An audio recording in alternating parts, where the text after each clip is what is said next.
All right, the final character to discuss in the Overlord collab. So, this is basically a vampire type character if you want to go by the way that her skill kit is designed. But in terms of how they've, skill typed her in Last Cloudia, she's considered an undead, which makes sense. So basically, she's going to be your physical DPS character, probably the most up to date and potentially best PVE characters in the game. I say potential because a lot of the stuff in her kit has a chance of doing things. So in my opinion, she's nerfed. But I'll go into that once we get to the specifics that I'm talking about. But overall, I think if you pick her up, you definitely have a very strong, up to date character that's going to take you far. Like I said, I think she has potential to be in the very top tier of physical DPS for events, even like I would say ranking events like time trial stuff like that. I think she's going to take you a long way. And if you're just someone that plays casually and you just happen to like the collab, she's going to be the best pickup to just get you through the storyline, like almost no problem. So, like I said, this is going to be a very good pick. But what does she do exactly? So, obviously, physical DPS. She uses a spear. She's undead. She does light damage. The interesting things to talk about is her traits, obviously. So she gets a Slayer package in her trait 1 for undead, god, and sorceress types. So she basically has a multi-slayer built into her kit, which is really good. We always like that. Light damage and damage cap, we expect that with all characters, damage and damage cap in one of their traits. Uh, she also gets physical damage reduction by 30%. So that's pretty cool. When skill attacking, she can't be interrupted. So basically, she has flinch proof. I'm sure Mobile Gamers Unite is doing cartwheels right now hearing that. As for her second trait, basically, she gets more damage and damage cap based on the number of times she's recovered 8 hit points off of one of her passive skills. Up to 100 recoveries with a maximum of 80% more damage and 40k more damage cap that resets every wave. I wouldn't rely on this because the actual skill itself we'll talk about later, but I believe it's only a chance for it to happen, but I'll read it later and we'll double check and see. But this is still pretty good. That means that the longer that she's in a battle, like if we're fighting like a boss that's going to take a while to beat, her being there will make it to where you'll continuously deal more and more damage as the fight goes on. Typically, when you're fighting a boss, you start getting less and less damage as the battle goes on. So she has ways to mitigate the damage loss due to her traits. Also, when defeating an enemy, she restores 5 SCT. If the enemy is divinity type, she also restores 1 SCT stock for 1 skill.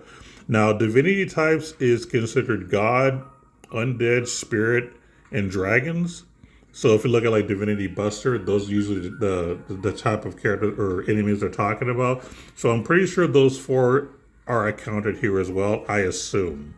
So we'll see. Now let's take a look at her skills. Let's. I gave her Winry's apple pie, but honestly, I haven't really needed it lately. But anyway, we'll look at what she comes with. So she does have some attacks, fires, whatever. She has anti-type boost, which is great. She also has anti-type breakthrough 3, which is great. So obviously you want to build her to be a slayer. That's basically what she's all about, slaying certain types. She has auto grand brief, auto crit, auto haste, all the good stuff here. Let's go to some of the more interesting things. So as she is a vampire, she's going to have things that can give her HP. So for example, she has blood force. Keep in mind that this is only a chance that you can get it, so you're not guaranteed to get the absorption. You have evil absorption, which if she takes damage, she can potentially recover some of that as HP. Again, it's just a chance, so don't assume it's going to happen. Moving along, she has a few boosts here and there, some special stuff. She also comes with Sharp Eyes, which I think is really good. I'm not against that. Giant Killing 3 is really good. Time Reverse. This is basically one of those awaken type abilities. So when she's close to death, she gets lots of HP. and her HP cap goes up, and it can happen 3 times per wave. Pretty good. A good way to keep her alive. Um, Guardian Duty. Now, this one's kind of weird to me. Critical damage taken minus 20%, anti type damage taken minus 20%. This is good for a PvP character, but in PvE, this is kind of useless. So, this makes you assume that she's a PvP character. I can't say for sure if that's true or not because I'm not seeing a lot of PvP type abilities here. But I haven't been able to test her only because she's Awakened 5. I didn't mention this earlier, but I only have her at Awakened 5 because I just ran out of Prism Souls. So she's going to be stuck at Awakened 5 for a while until I get more through events because I refuse to spend money on it. I was blessed enough to get all 3 characters, so obviously I used up a lot of my Prism Souls. I'm not going to complain about it. I was extremely lucky this time, so we're good. All right, moving along. So where were we? Oh, we were down here. Oh yeah, so this is kind of a skill that I don't think she needs. However, if she does end up being a PvP type character, this will help her a lot because a lot of people in PvP rely on Slayers mostly. So this will definitely come to use. Or if you plan on using her in like a GVG scenario, that could be helpful as well. But again, I'm not recommending her for any PvP type stuff. I think she's more of a PvE unit. But if you decide to throw her into something, that will at least help. Blood Frenzy. So whenever using a skill, boost strength and cut mine by max strength goes to 90%, mine goes down to 30%. I think it's fine. Boosting her strength, lowering her mine's okay. In a PvE scenario, like it's not going to hurt you that much. So I see it as just free damage. And then you have Summon Household. When skill attacking, chance to deal extra attack. This kind of upsets me, and I'll be honest with you. This is where I think she really got nerfed. Not just because of her life trading abilities are mostly a chance, but the fact that she has a way to do a pursuit built into her kit, but it's only a chance. I hate that. Like, this is how Last Cloudia nerfs their characters. This could have been like the best character in the entire game if it was something that was guaranteed rather than just a chance. I'm willing for the life draining things to just be a chance because obviously you don't want her to constantly just be a full with all the time. But with this, like I think this could have been something great. This could have been like perfection on a character if it wasn't like just a chance. So don't rely on this happening. This only bothers me because I like extra like pursuits and stuff like that, and the fact that this isn't guaranteed just bothers me. I just hate how Last Cloudia does this. But yeah, I forgot to talk about Pipette Lance. I'm sorry, because this is part of the trait that you can get more damage if you get enough of this. When only one weapon is equipped is one spear and skill attacking, chance to absorb 1% of damage as HP, recovery per hit 999. So as you can see, this is only a chance to absorb it. So going back to that trait where it says, I think it's the second one, using Pipette Lens skill effect, basically you can boost your HP. You can get like some damage and damage cap based on how many times you get the Pipette ability. Well, the Pipette ability is only a chance. Now, if this would have been guaranteed, that would make that trait amazing. But the fact that this is only a chance and we'll just assume that the chance is extremely low doesn't really do anything for me. I don't even care. Like, I wish that something like this would have been guaranteed so that her trait could actually be good, but this is just kind of whatever. You might get better, you might not, you don't know. Now, if you're the type of person who wants to make sure her HP is topped off and at max all the time so you can get some good like passes of a max HP, your most consistent way to do it is through Power Force and building a crit build. But I know a lot of people don't like doing that, so, good luck is all I can tell you. But yeah, this kind of upsets me. The Pipette Lance and then the Summon Household upsets me the most because I think those are the two abilities that should have been guaranteed, but it's whatever. And of course, you have some transcend abilities, just some extra damage cap, special damage, damage taken minus 10% is pretty good. Spear Mastery, which anything with a spear is good. I think that As far as overall weapon types, I think spears are the best weapons in the game only because they give you damage and they give you defense at the same time. So I think that's pretty strong. Armor mastery stuff, giant killing, really good, and anti-type boost stuff, really good. So I appreciate that. Now, there's one thing that I've neglected to mention here that's very important, and that's in her abilities, and this her special. So basically, with her special, she deals some damage to one enemy, but she gets a buff. Now, what this buff does is it doubles her skill hit count. This is why, in terms of DPS, she could be potentially top tier. Because if you go to like a boss fight and then you just activate a special, like use maybe Great War of Ruin, or yeah, Great War of Ruin, just to give her like special automatically raised. You can just start this at the beginning of the fight, double all of her hit counts, and just go to town. So this is part of the reason why I would say she's like the top tier in terms of PVE, physical DPS, because she can double her hits by using her special, and then she also has other passes that could potentially do more damage. Like she has the potential to be like the best DPS in the game. There's a few things, like I said, she's nerfed because half the stuff that her kit is only a chance, but at least the special is guaranteed. So I'll give the devs credit for that. But yeah, overall, I love this character. I think she's really good.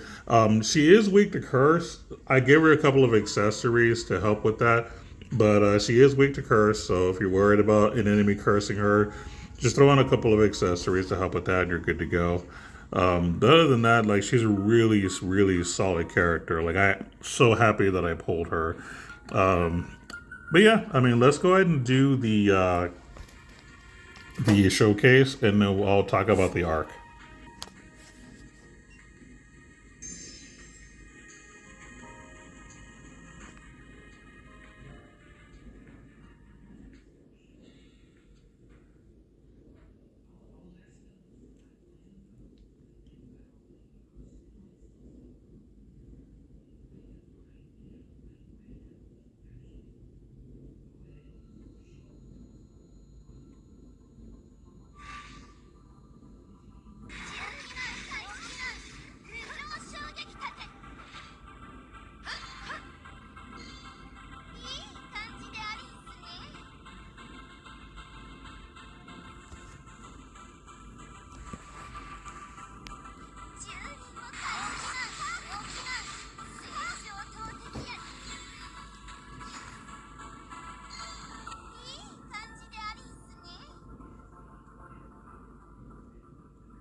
Now I'll have to look at the gotcha screen to discuss the art because this is the only thing in the collab I wasn't able to pull.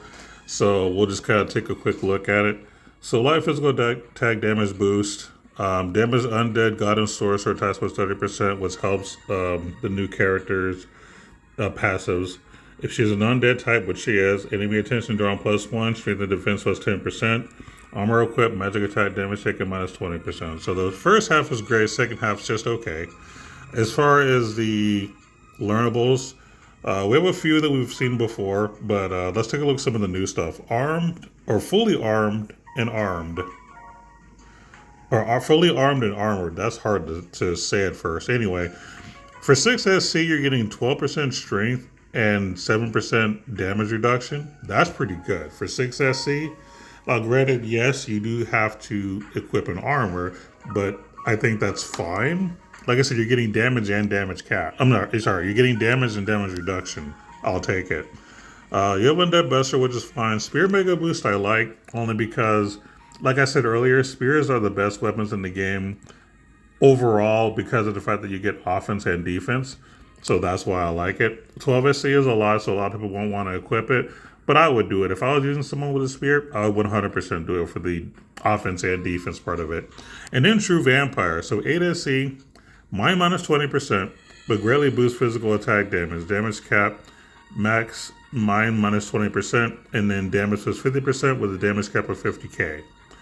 Now keep in mind that you're only gradually boosting the physical attack, so I don't know how long it takes to get to max, so whether this is good or not is debatable. I would say if you're planning on winning in like 30 seconds, this is probably not good for you.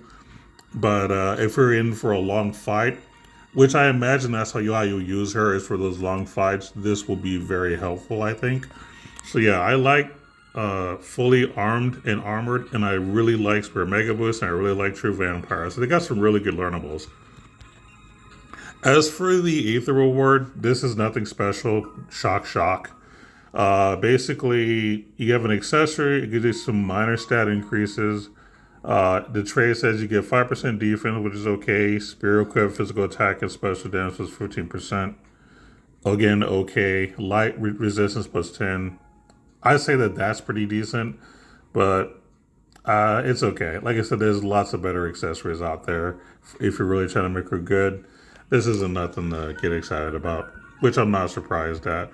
But overall, I think it's a decent arc. The arc trade is good. Half the learnables are actually pretty strong, in my opinion. Like, this is pretty good. And even the ones that are like older abilities to learn are still good. Like, Light Drive is good, right? So, you know, this is not bad at all. So that's pretty much it for the arc. But yeah, all in all, very strong character, decent arc. I don't have much to complain about there, with the exception of some of the passes, but you know how I am. I'm very picky when it comes to that stuff. But yeah, that's it. Next video, I'm just going to go over my overall thoughts of the collab, which I'll probably record sometime next week. So until then, see you later.